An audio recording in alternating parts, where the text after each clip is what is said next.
There's something for every imagination at your local comic shop. Visit comicshoplocator.com to find a store near you.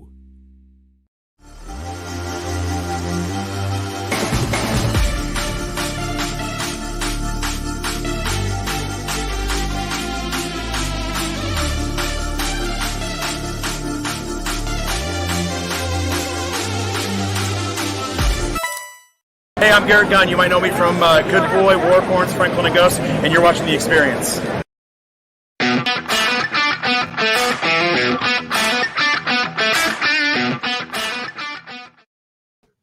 everybody and welcome. I'm Miss Jen and you're watching Talking Shop, which is our awesome show here on The Experience, in which our goal is to let you know everything about cool new stuff that's coming out this week or very soon, so that you can add it to your pull box at your comic shop, your LCS as they call them. If you are traveling like you might be today, it's a holiday, so you might be out and about and you're wanting to find a place to go that you can go just like see what they've got, try out something new. Use comicshoplocator.com and put in the zip code for where you are, and it'll pop up all the options in your area. You might call ahead to make sure that they don't have like different hours because of staffing or things. Fun. It's going to be a good trip. You find some cool new things. Sometimes it might expand your brain for what there is out there, because sometimes shops specialize in things, though your shop might specialize in the big two, or the shop you go visit might specialize in indies. Today, our focus is on two companies that we love. One is Scout Comics and one is Behemoth. But our first guest is from Scout, has a cool new comic coming out, and it is called Beyond the Beyond. I always have to check because I'm like, what is two B words? Beyond the Beyond. And this is Christian Tropiano. Hey, you said it very well. Thank you. Did I do it right? Yeah. Most people get it wrong. Those say like Tropino, you know. I guess it could be Tropino. But Tropiano sounds cooler. It does sound more European. Like I'm just going to change it because it's cooler that way. So is it straight up Christian? Yes. Okay, cool. I interview a lot of people that are from overseas, and they would be Christian. That's true. Yeah. Where are you coming from? I'm from New Jersey, Central Jersey to be exact. Yeah. I got lots of friends in Jersey. Oh, you do? Oh, sweet. Awesome. What's your LCS there? Well, we do have Kevin Smith's is pretty close. Which is I was actually there the other day. So yeah. Stash. Yeah. I haven't been there since they moved from their older location, and I haven't seen the new podcast studio that they just put in there, because they've got the nice new podcast studio that Ming runs. Yeah, it's in the back. It's it is a brand new space. It's really nice, and everyone there's so friendly. I love everyone there. Yeah. Yeah. So when I went to go and visit, I did one of the comic book Ben episodes. I didn't realize, because everyone always had said before that, like, oh man, those guys are kind of mean or they're rude. And I was like, I don't think you understand. It's Jersey. They're just direct. Yeah. Just say it the way it is. Yeah, absolutely. Yeah. And it's refreshing because, you know what people are saying is what they mean. Mm-hmm. Absolutely. Okay, so it's so cool because Beyond the Beyond got to be on the Lunar catalog for this month. Do you know how that came about, that you guys were chosen for that? I don't, but it was a great surprise. Our CEO Brendan Deanan randomly emailed me this, and then he posted to his Twitter, and my editor was reaching out to me. Everyone was reaching out, and I was like, "Oh, this is so cool! Like we're right there with Batman. There's Batman. Like if you go on Lunar's page, you'll see Batman, and there's us, like right there. And we're like, this is amazing. This is going to be so great for the promotion of the book. I'm glad they chose us, and our cover is beautiful, so I see why. And it looks great. The graphic design around the cover, everything, it looks so sick. I have it saved on my phone. Like I should make a printout and just put it in my room or something. It's so cool. Yeah. I did notice that a lot of your posts are like, I'm gonna talk about my book, the cover. Yeah. The cover is so striking. It makes you stop on the page. I love that color blue, by the way. Yeah, thanks. Thank you. So is the interior artist the same as the cover artist? So the cover artist is Farah Nurmaliza, who works for the Beyond Color Lab, which is not affiliated with us, but it's this coloring kind of company in Indonesia that's led by Brian Valenza, if you know who Brian Valenza is. He's worked on like Witchblade and like a lot of things like that, like Okay. a lot of for major publishers too. So yeah, it's a really cool in-house operation they got going on there. But yeah, so the line artist is John Fernando, who's from the Philippines, and I'm so looking forward for him to get his work out there, published like this because he's brilliant. I think this is going to be a real like boost for him, and I'm very excited to see for the world to see his work because he did such a great job. Is this his first like American work? He did one comic that was for Legendary Comics, which I don't think even is around anymore, which was a graphic novel for their movie called The Great Wall, which was like this Matt Damon thing. That was his biggest comic to date. So, yeah, I think we're looking to change that here. I think, I really liked Legendary stuff because they did Pacific Rim also, and I'm a big fan of their movies. The reason why it means so much to me is I didn't enter comic books until I got kind of like drawn in by an Aliens comic book that I saw, and I was like, wait, they make comic books of movies? Yeah. And then of course my next book was Claremont X-Men, and then it was all over from there. Then I was all in. Yeah. What was there we are. Oh, there's a pretty picture. See, that's why everyone's like, I have to have. Yeah, absolutely. It's painted, painted cover. What was your first comic book yourself? Did you start as a kid or? Yeah. Well, actually, as a kid, Calvin and Hobbes, I would say. So that's really going deep. I'd like devoured that actually. I still have it saved somewhere here. But yeah, Calvin and Hobbes, and then as I got older, it was just like the classics like Watchmen, V for Vendetta, like all the Alan Moore stuff, like the Frank Miller stuff. And then even now as I've gotten older, it's more about like finding hidden gems, I think. It's just more interesting to me, like even stuff at like Vault Comics or like, because I'm just trying to find new ideas to kind of bounce off of, as a writer. So is this your first published work, or have you have a bunch of other projects you've worked on? No, this is my first comic. So sometimes I don't know if it's because it's someone's first published work or if it's because they're just really secretive. Because sometimes it's true. Where I've talked to someone, they're like, "No, I've got 3,000 titles under my belt." I'm like, "What? You should put it on social media." Yeah, no, it's my first published work, my first live interview as well. So it's all fun. Yeah, you're killing it, man. Thank you.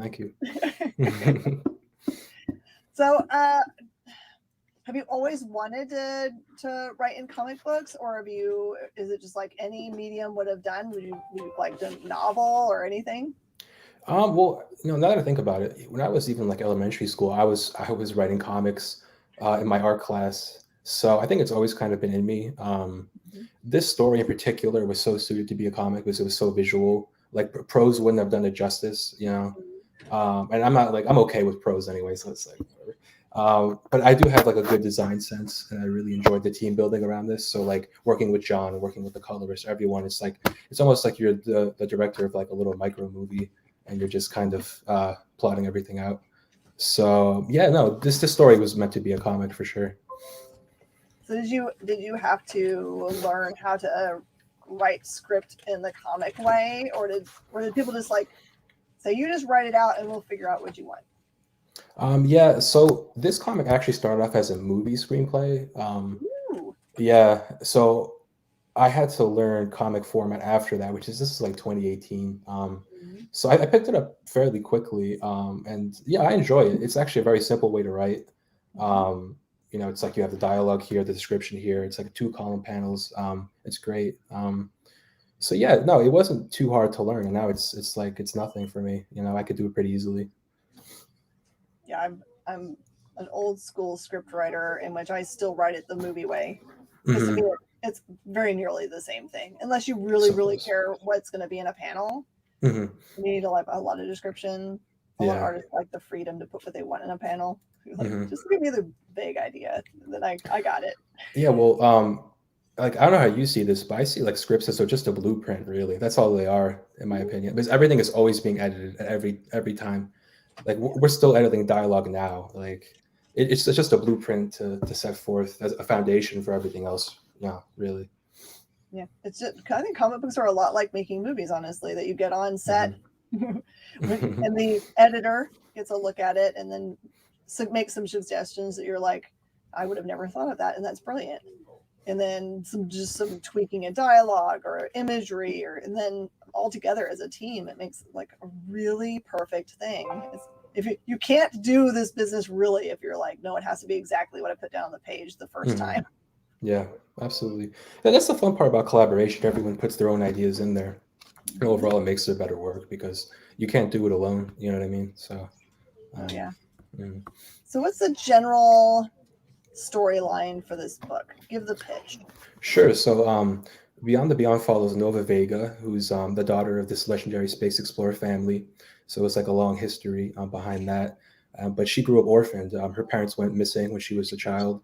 So now she's been growing up on this mining colony ruled by Omni, which is this kind of like oppressive, all-knowing, all-seeing robotics corporation. And if you've ever seen some of the artwork, you'll see a lot of like 2001: A Space Odyssey references. There's always like little HAL 9000s everywhere, always kind of watching you. So yeah, she's grown up on this colony, and she obviously hates it because it's not who she is. And she lives with her older brother Sirius, who's very straightforward. Kind of wants to protect Nova at all costs. Doesn't want her to be an explorer like her parents before, and so they're always butting heads.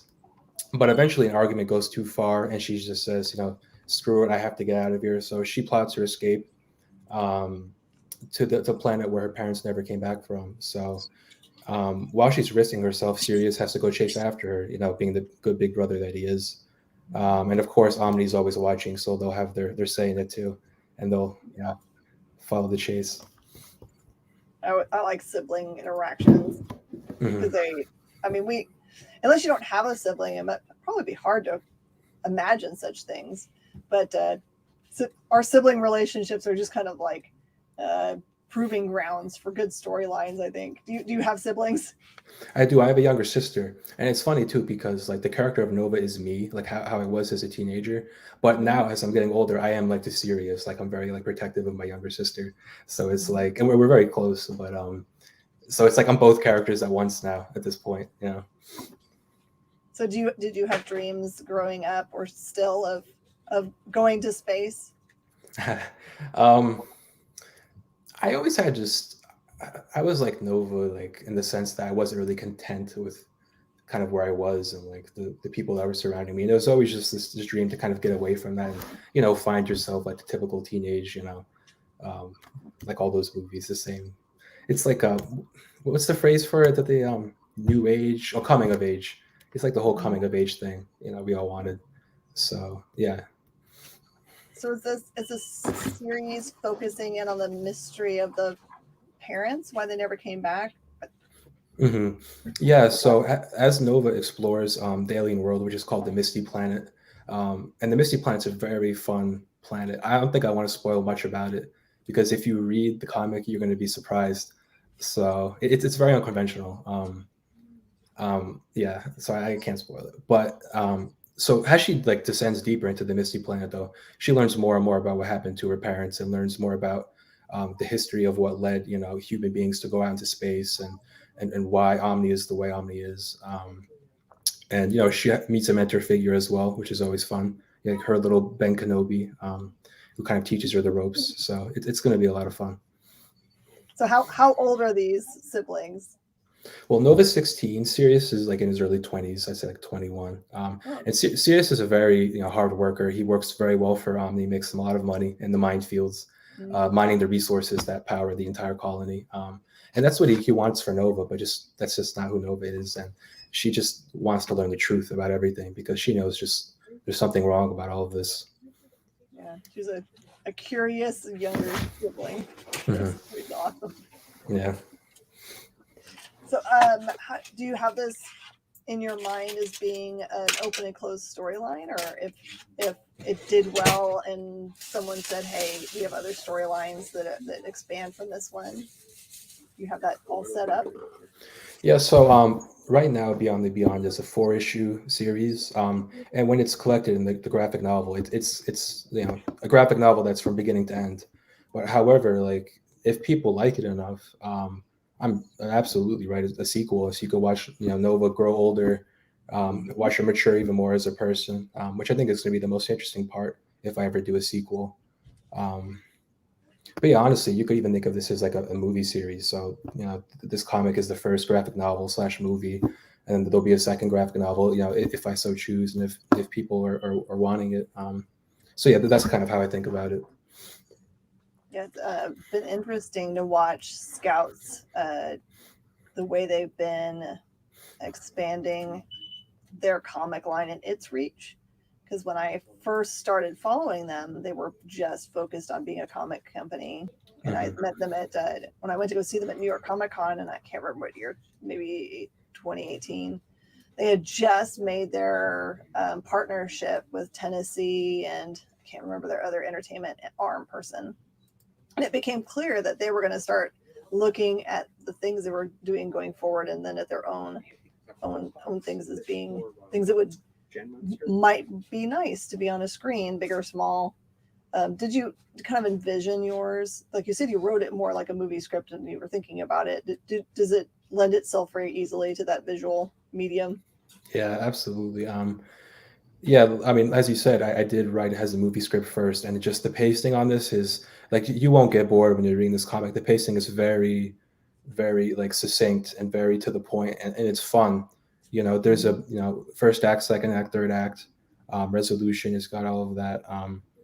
So yeah, it's definitely it's just waiting to be adapted. So please, if anyone's watching this, give me an email. Disney, Netflix, let's go. Like, come on. So I love playing this game when people have like kind of in their mind that it would be really great to be on. Oh, look, here you go. Joey Galvez says, I'm sorry, I got it so I can't see comments. I'm a lame person. I'm sorry so much. Joey comes on and says, what's up? And it is a story. Okay, so Joey's obviously read it. I actually got a copy of it. They sent me a PDF of it that it was like not enough time for me to make posts and things and get to read it as well. So I'm going to look forward to it. I'm kind of one of those the reviewers that I like to have a physical copy when I do it, unless it's completely impossible. So okay, yeah, and you could shoot me your email too. I could send you like all the issues. You could read it before everyone else knows. Too much temptation, because that's the other problem that I have is like going, do I know this because I've been told inside information from the creator, or have I just read all of it? So I try not to work too far ahead for fear of messing things up, because I am known as like the lockbox of the industry. Like if it comes into me, it doesn't come out unless it's supposed to. Yeah. But okay, so you get to cast your own Beyond the Beyond movie, which I'm sure they'll change the title because they like changing titles, because they just do. It's such a cool title. They can't do that. I know it is. As long as it doesn't become like I was talking about the other day, like there were some movies that the trailer looks so awesome, and then you see the title of the film and you're like, no. Like Astronaut's Wife, I never watched it because I was so hyped about the trailer, and then they said the name of it. I was like, yeah, right. So who do you think plays? Who's Nova? Nova's I already know this. It's Millie Bobby Brown for sure. Oh, yeah. You have thought it through. Yeah, she's got the look too. Yeah, I think she's still in her teens too, right? So I think that's right. Yeah. Okay. So perfect then. And how about Sirius? Sirius, see that? I don't know. He could be a lot of people. Oh, he's kind of like a Han Solo type too, who's like kind of changes over time and has this kind of epiphany of like who he is as a character. So someone who could do that. But I mean, there could be so many people. I don't know. But Nova, I do know for sure. Yeah. Do you hear that person's voice when you're writing her dialogue? Then even. No, not that far. No, not that far. Yeah. No Billy voice. Nah, I have to catch up on Stranger Things too. So. Yeah. Yeah, that's a problem I run into whenever I've already started to fantasize about a comic book becoming TV or movie. I already have cast like voices in my head. It's like, so if they go too far afield, then I'm like, I don't know. But then, of course, it's always awesome because they know what they're doing. Because people that do the choosing for who gets to play parts are very smart. Absolutely. For a living. Yeah, Marvel's the king of that, Like, oh gosh, yeah. There's been some picks that I'm like, well, I don't know about that until you see them on screen, and you're like, of course. Yeah. Of course, that's perfect.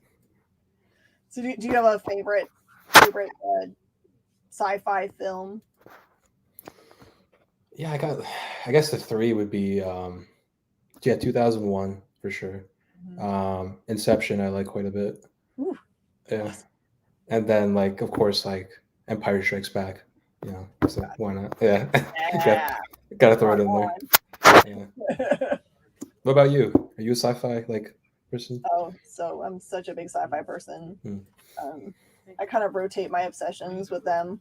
Like currently, I'm obsessed with watching Arrival Oh yeah, it's way great. too many times. Hmm. I've so much so that I've learned some heptapod.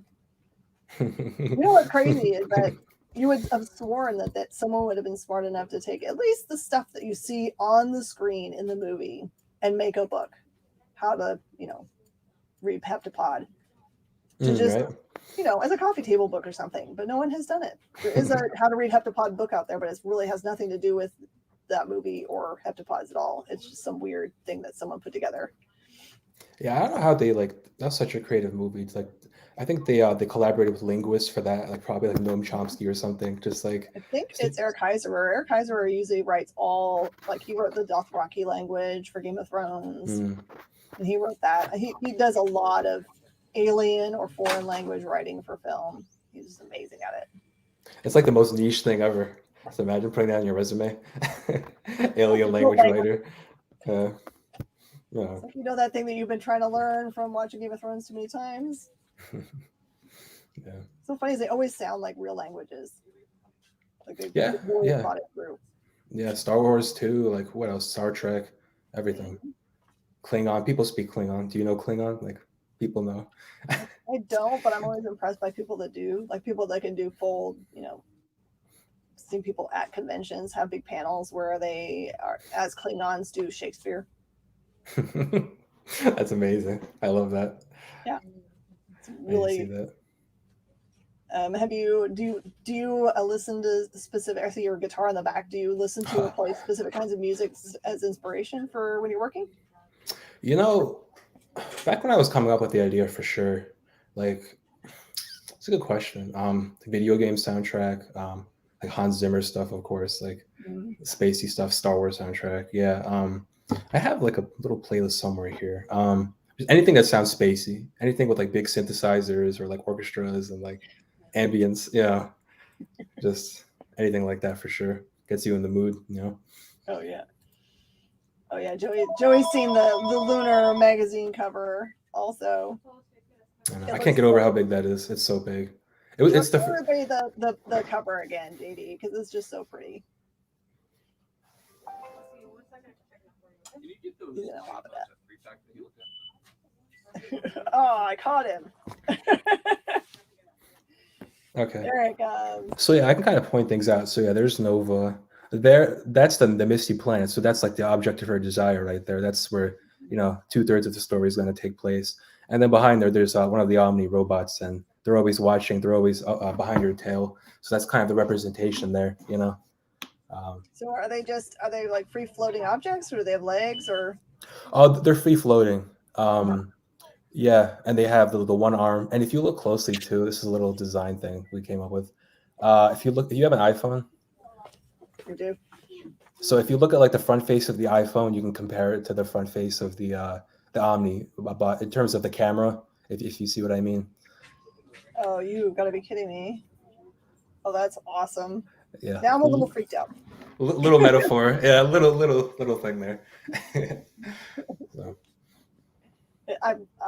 I'm a sucker for a robot that may or may not have our best interests at heart. Yep. Oh yeah, that kind of describes them perfectly. It's like they're bordering a line of, oh yeah, they're just there, whatever, and then as the story progresses, you'll see what they're actually doing. My favorite robot of all time is Tars. Okay, from Interstellar, right? Yeah. Mm-hmm. Yeah, he is great. Nothing like a big square robot or a big rectangular robot that looks like the obelisk from 2001. It does. Yeah, that was definitely on purpose, right? Like they totally, like. I don't know. That would be cool if they were doing that on purpose to have our minds call back to that, to automatically kind of like have a weird distrust of it because it feels foreign. Yeah, what's interesting about TARS too is the form. Like I love people that play with design because that's not what you would normally think of as a robot. You would think of like C3PO or something. But just playing with form like that is very cool. Oh yeah, absolutely. All right, we're running out of time for this awesome talk. Do you have a social media that you think people are more likely to get all the up to date news from you in? Yeah, you can follow me on Twitter. It's at ctrop324. So CTROP324 on Twitter. That's kind of my hub. So Oh, perfect.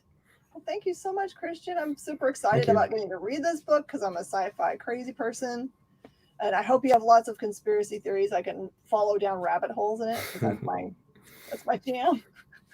Oh, sure. Yeah, I can't wait for you to read it. I can't wait to hear your thoughts. And yeah, thank you. Thank you. Yeah, I'll hook you back with some review hopefully.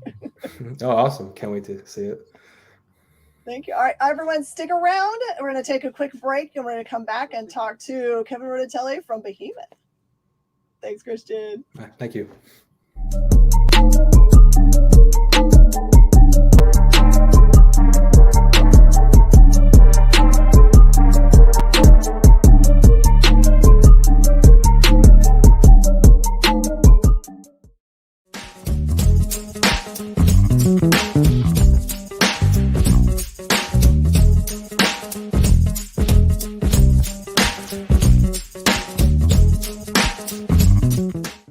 They say it, and it's true, that everything is getting faster. You're not getting any younger, and time is the single resource that you can never get back or get any more of. So why walk into your local comic shop blind when you can go in laser focused on the best books on the shelf? Hi, everybody, and welcome to Minute to Skim It. Yeah! Spend 1 hour with Miss Jen and Bean, and they'll give you rapid-fire reviews of all the new comics hitting stores. Spend less time shopping and more time reading. This is Provenance of Secrets. This is The Heathens. I read Wolverine number 17. Minute to Skim It, every Tuesday at 7 Eastern, 4 Pacific, on The Experience. Comic culture and sales.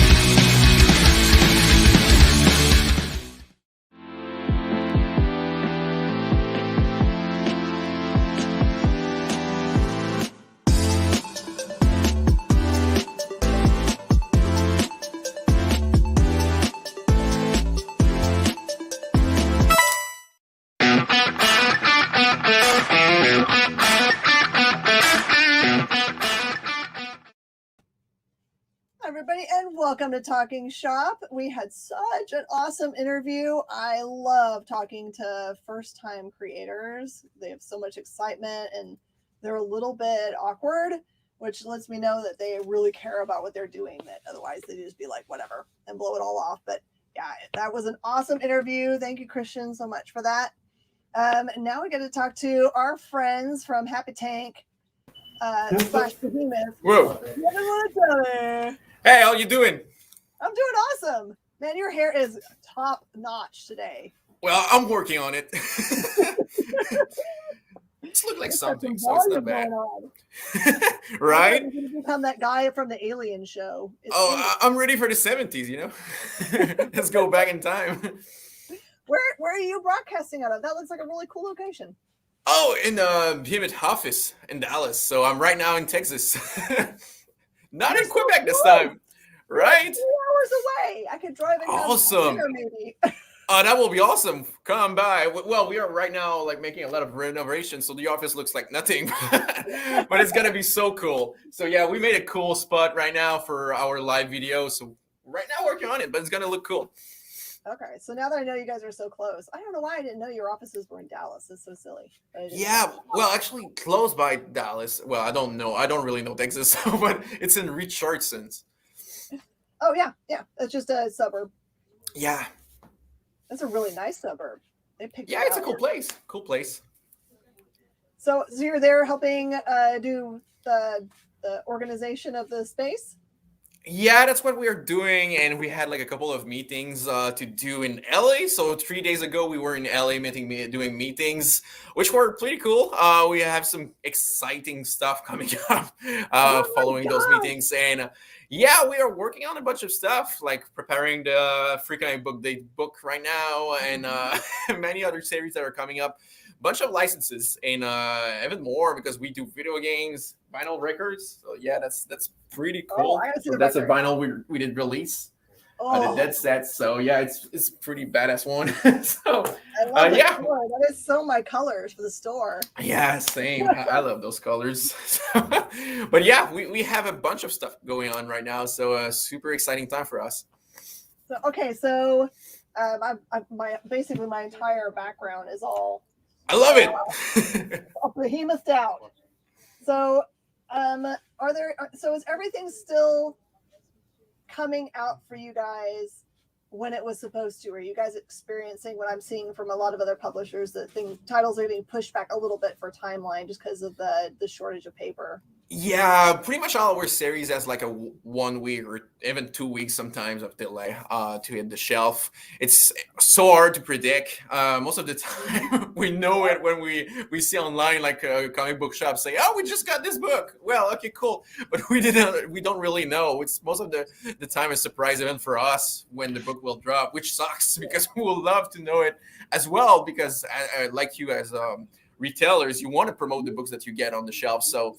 Will be cool to know the Wednesday that it's dropped, but yeah, right now it's all over the place and for printing. Oh, I hope so. I hope that it's gonna be back on track really soon for everyone, for publishers, retailers, and creators. It was so easy back in the days when we know which Wednesday it was. Exactly. When the only stress you had was to make sure all of the artists had their things turned in the right format, right? Right, pretty much. So do you guys have to do, or do you have like a printer that you use all the time, or are you experiencing the like having to go and bid on paper wars at 8 a.m.? No, we work most of the time with the same printer. There is some time that we have no choice, like right now for the Free Comic Book Day, just like since it's going to be a really big amount of books, we need to shop a little bit. But normally, yeah, it's always the same one that we go to because we love our paper quality. Like we don't, as you know, we don't really do self covers. It's always like with a thick cardboard, and that's something that's really important for us to have like a good quality of paper every time. So that's always a problem when you test a new printer. You never really know what you're gonna get the first time. So we got a printer that we are satisfied with the paper, and we want to keep it as long as we can. So yeah, we like what they do. So we'll try to stick with them. But it's sure right now the printing delay and shit like that, it's not cool. But it's everywhere the same. So even if we move to another printers, we'll be like, oh, okay, so it will be the same thing. So it's sadly stick with someone that you know what their yeah, quality right, that you guys want. There's no reason to move around unless they just completely say we can't print anymore ever. totally. So okay, so you mentioned specifically that you guys have got some stuff going on. So let's today we wanted to kind of like give you the opportunity to talk about what things you guys are most excited for that are coming up next, so people can add them to their pull boxes and don't miss the cool stuff.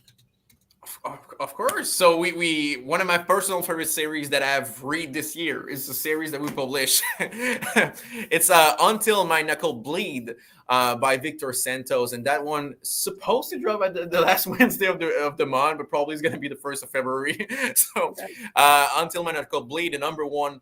It's a fantastic story by Victor Santos. If you don't know the artist, it's the artist that did Polar at Dark Horse. Violent Love at Image Comics. He did work for pretty much all the publishers. His style is really like Frank Miller-esque, and that series is super awesome. It's pretty much like Watchmen meet The Boys. We follow like retired superheroes from the 90s era, so proportional all over the place, and they're super extreme. Yeah, it's a really Watchmen type of book. The number one grab the number one now. We already have the FOC was like 2 weeks ago, but you can still order it at your comic book shop because, as you know, Diamond always like over-ordered the books a little bit for reorders. So if you didn't miss the FOC, go for it. Like if you are into Watchmen, The Boys, Sin City, because the style is super Frank Miller, you're gonna love this book for sure. After on the licenses sides, we have like a kind of it's an ultra character. So for people that are into Ultraman and all those kind of characters, Japanese properties, we have this one coming up like in April or May, which we should announce like next week or in 2 weeks. It's not announced yet, but yeah, it's a cool Super series for people that are in Super Sentai, into Super Sentai, so Power Rangers, Ultraman, Kamen Rider type of characters. So yeah, it's a Japanese property that we're bringing to US. And beside that, like a lot of video games properties, as you know, we got 2 video games behind. So Ubisoft Watch Dogs that you got on the shelf. Yep. And the trade paperback is coming soon as well. And we have more films, more, pretty awesome covers. So yeah, we got more video games, more film adaptation coming up, and many things, too many things I cannot announce, sadly, but yeah, it's always like that. Yeah, we have a lot going on in more than comics now. So even board games. So if you sell some board games at your shop, we have board games as well coming up soon. The first one going to be probably in June. So yeah, it's going to be a crazy year for us.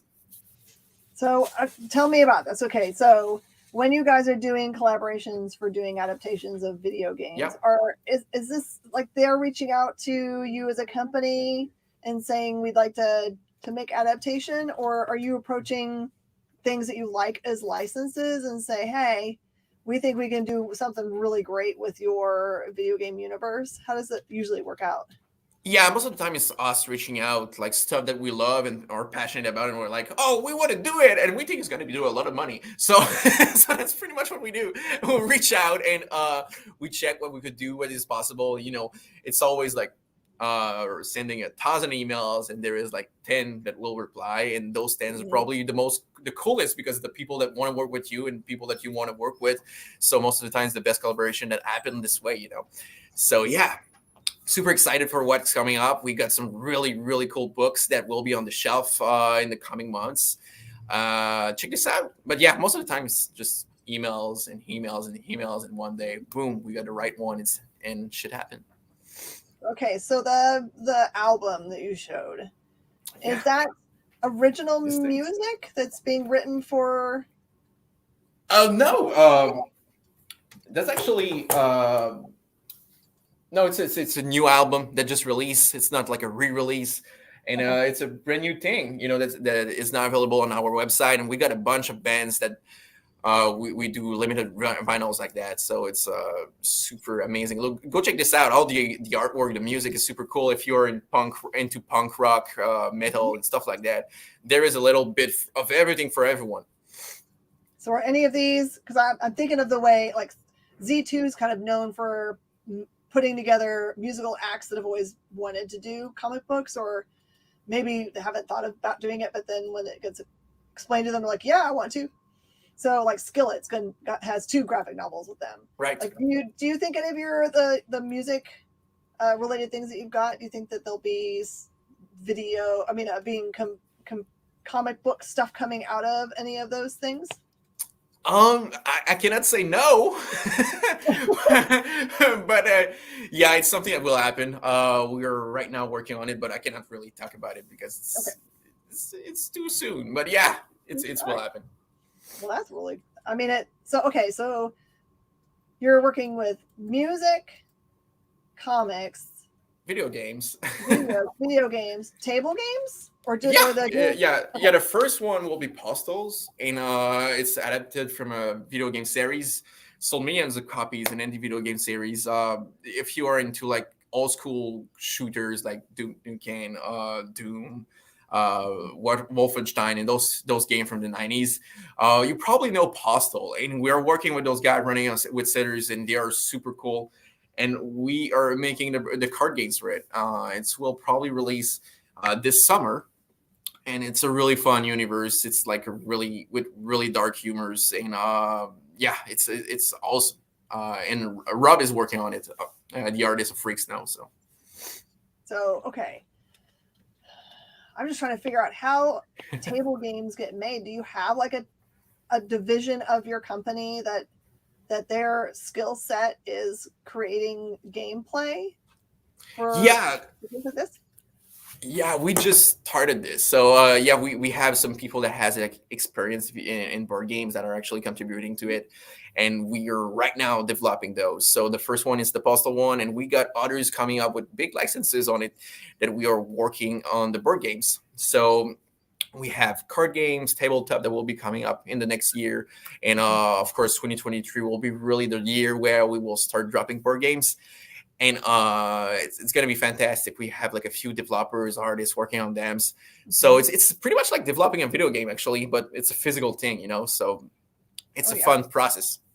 So do there exist like beta versions of them that you guys play around the office to kind of like debug? Yeah, we are actually playing it right now, the prototype version of the Postal one. So yeah, there is a prototype that we go around with. Like it's pretty much like, you know, we take cards of regular card game and we turn them into, oh yeah, that's the card, you know, that has this power, but you need a little bit of imagination. But yeah, that's all we do it with prototype. We test with friends, we test with fans online that want to try the game, you know. Do you guys have plans to when it's possible to bring those kinds of things to conventions to kind of have big playtest tables and stuff? Oh yeah, that's something we wanted to do. It's sure right now with convention, well, there is pretty much no convention, or just like with COVID will not be possible to have like a lot of contact that board game will require. So yeah, but when convention will really get back, it's definitely something that we want to do, like have a board game session, play a card game session that people can actually experience the game right directly at a convention. That will be awesome for sure. And we definitely want to host even, you know, in comic book stores and stuff like that to really start building a community of our games. That will be amazing for sure. Oh yeah. Hey, Nick Barucci's on. He's saying that all the fans are being super awesome and giving us likes and thumbs up. My favorites. Awesome. Thank you, guys. It's also a reminder to mash that subscription button so that you don't ever miss the Talking Shop, because you never know when someone's going to tell us super top secret stuff. Because it's happened before. If I only had a penny for every time someone said, I'm not going to tell you this, but I'm going to tell you. I guess it's pretty much every interview that you're gonna want. Yeah, I mean, I'm always about it. I don't even get anyone in trouble, right? I don't want right. the company want to drop something. That's totally on them. But yeah, I'm always so worried for like regular creators. Like, well, I heard a thing. I'm like, well, don't get in trouble about it. No. And 20 seconds after, you go on Bleeding Cool, and there is an article. Oh no. Oh yeah. So are you working on anything new? Yeah, I'm working on some licenses books. So in some properties that I really want to get off the ground that I created. So yeah, a mix of everything right now, which is really too early to talk about. But yeah, there is the Postal comics that we can talk about. That is, you know, the same game that we're doing, the card game that I'm working on. And beside that, I have another creator honored series that I'm starting to work with already. It's an idea that I had for a couple of years that I really wanted to turn into a comic. So I'm working on it, but everything is kind of early right now. It's the beginning of the year. It's the beginning of the year, Jan. Okay, you say that, but the month is already like run through half of itself. I can't even believe it's already the 17th. Yeah, it's so quick. It goes so quick. I feel like 2 days ago I said Happy New Year to everyone. So Exactly. All right, so you guys are obviously putting your feet into other segments of the industry. yeah. Are you a big fan of table gaming? Is that how you guys got started, or was it just a natural progression of what's going on for the company? Yeah, we are all big nerds, as anyone that make comic books, I guess. We do project that we are passionate about. So if we are passionate about an EP, we will do the comic book. We want to do comic book when it's possible, of course, and we will turn it into something because it's all about passion. You know, when you create a project with passion, it's feel like there was passion and love behind, not just like, oh, this shit looks cool, I want to do it.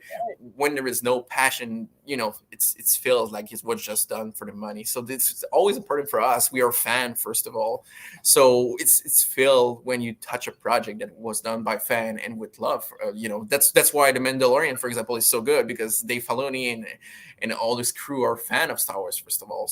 And I think that's all we should treat every properties that we touch. You know, and that's what we are doing right now. So going into video games, just like I'm a big gamer, and the guys that work with me, Ryan and Nathan, were in the video game industry first, so they know the drill. But we're whole fan of games. You know, we look at all the IGN articles and stuff like that, and being like geek out about what studios are doing some things. And same thing for board games. You know, we are all interested by that. If you will see the shell that we have in the office, there is like plenty of board games by many companies. You know, just because we are fan, first of all, of all those products. And same for music. Like I don't live a second of my life without music in my ears. So it's just a normal progression for us. And I think that's why we are a multi-media company as well, just because, well, we love every form of entertainment. We're not just comic book guys. We are geeks all around, and we love everything. So we do everything, I guess. So I feel like you guys are young enough as a company. You could probably tell us how you got started. What was the very beginning of the company like? I can't really talk for the beginning of the company because I was not there from the start. But for myself, I started as a creator. So I submitted my book, and after we you know, the book got accepted, and we started working together. And after I shared my business intention and stuff like that, and we saw that our vision was kind of similar, and we just like progressed together into a direction. And now, well, I'm here in Dallas, you know, today actually. So it's pretty much all I did get with the guys, just like cool connection did happen, you know. Well, I've seen this. This is kind of a cool thing that's been happening in the smaller publishers, which I think is to their benefit, that they take creators who are also very business minded and excited for where the company can focus on going, and bringing them on as part of the family.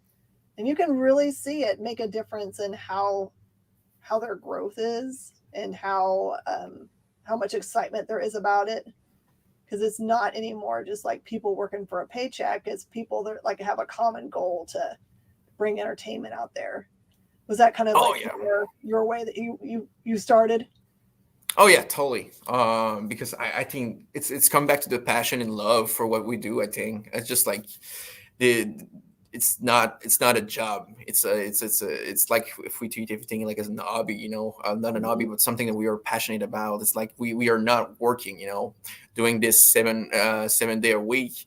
It's like going, as a Canadian, like go play hockey with your friend, I guess.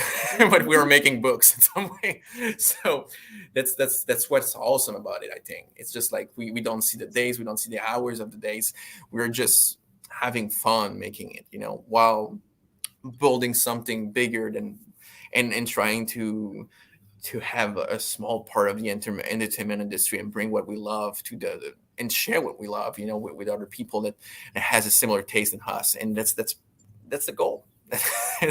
Just to spread good entertainment that we love into comic book shop and game shop, or any platform that you can buy comic books or any video games or whatever, you know. So yeah, we have a lot of fun, and we are like a big family trying to do cool stuff in with a similar goal. So okay, so I always meet people that are super interested in what the typical day looks like for someone that's in the industry.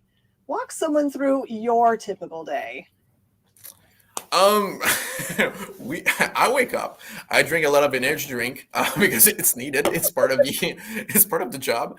And Well, it's never the same because since we're a multimedia company, there is always like different goal every day, and sometimes like, oh, it's really comics focused, but after we get like a game release in 2 days, so we need to focus on the game, and so it's kind of our agenda is always different. It's what I love about it. It's not like it's not like a 9 to 5 that everything is this every day is the same. It's you never know what will be the next day, or if just like it's going to be intense because it's something that you need to accomplish.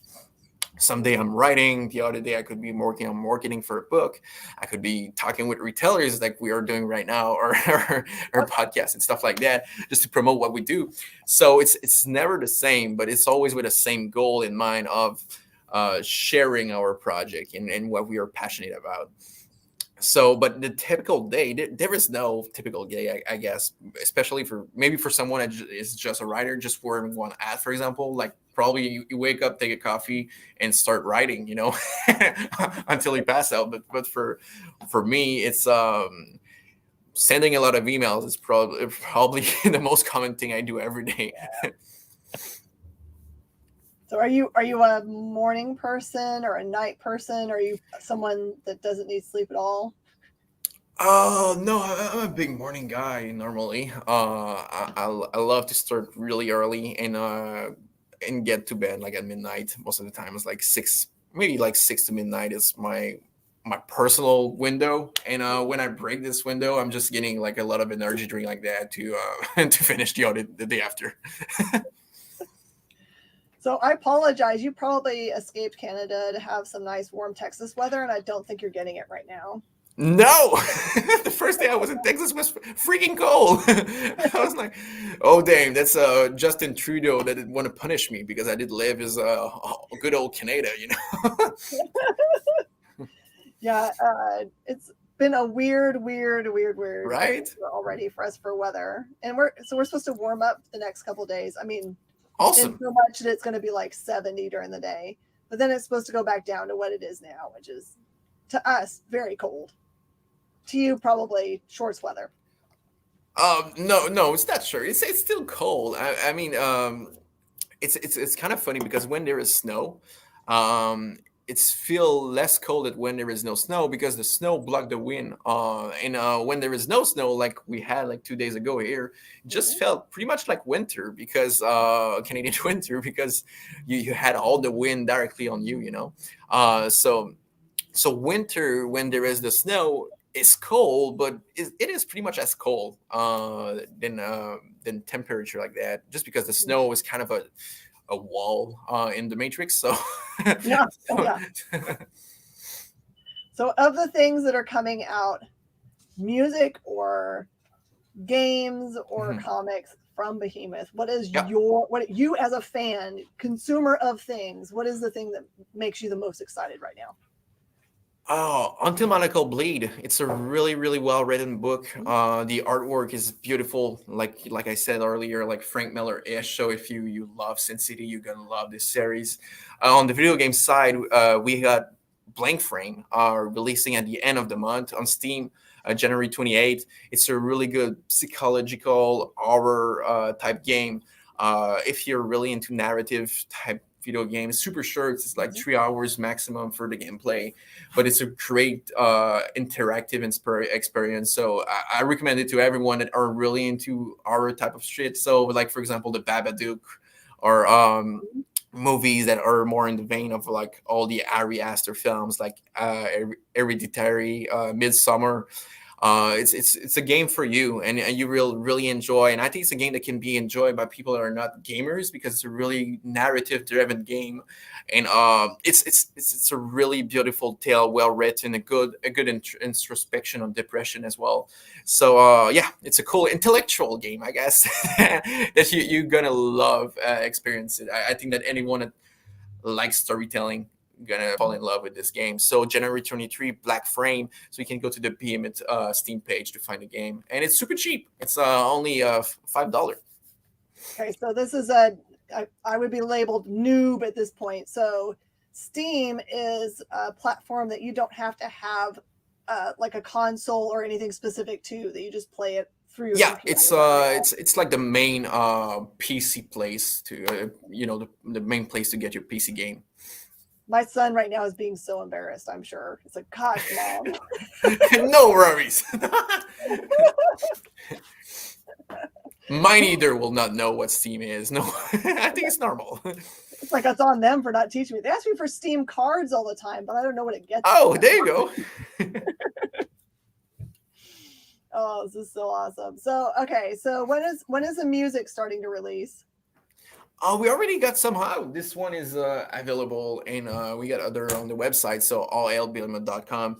You can find all our records in cassette. We do cassette as well, so that's pretty cool. Cassettes. Yeah, That's very 80s. totally. We love it. We even did some VHS for Turbo Kids. So, Oh my word! yeah, pretty cool. They are super limited, and we got a few on the website. So I swore it was going to happen that VHS were going to be collectible. And they are. You can even have them like CGC now, and collectors sell them on eBay for crazy. Yeah, cassette like that. So super cool, and they're I'm going to be able all to sell my personal mixtapes now. All right. yeah, totally. And there is ways even for retailers to get it like direct to us. So if there is anyone interested, it's possible. So yeah, directly on our website. Their Walkmans hidden. Yeah, and there is some that are pretty huge. That, for example, this one has millions of followers on Facebook. So probably maybe you know it, Between the Bard and Me. It's a really cool band. So yeah, check this out. It's directly on our website, allhailbilma.com. If you're into rock music and VHS tapes, we got them on our website. Is it just like a separate part of the main page? Is it just like a tab that says music? Oh yeah, we have a tab for music, for movies, for comics, for graphic novels. So it's super easy to go through. I need to go play around on that. I'm always going through stuff on, like the normal retailer end. So I don't Right.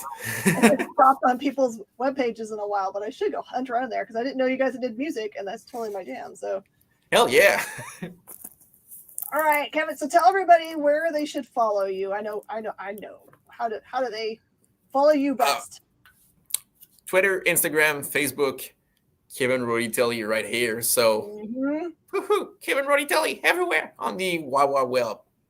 Well, Wild Wild West. It's pretty much a Will Smith movie, I guess. But yeah, the internet. Call it the internet. Love it. That's perfect. Thank you so much for joining me. I'm super excited to have you on. It's a pleasure every time. Oh, yeah. A reminder for everybody that's out there, we have so much awesome programming that's running between now and the 22nd or 23rd. It was full on the EXP Expo. We've spread it out over 2 weeks because we just wanted to make sure we could get everybody on. So who knows? You might see Kevin again on one of those. Yeah. I think we're trying to put together a publisher, a panel, so we can have people talk about what publishing is like. That would be cool. All right, everybody. I'm going to bid you adieu, and everyone give love and hearts and all that stuff. Awesome. And subscribe so we can see Kevin when he comes on again. We'll see you guys later. Hell yeah. Thank you for your time. That was super awesome.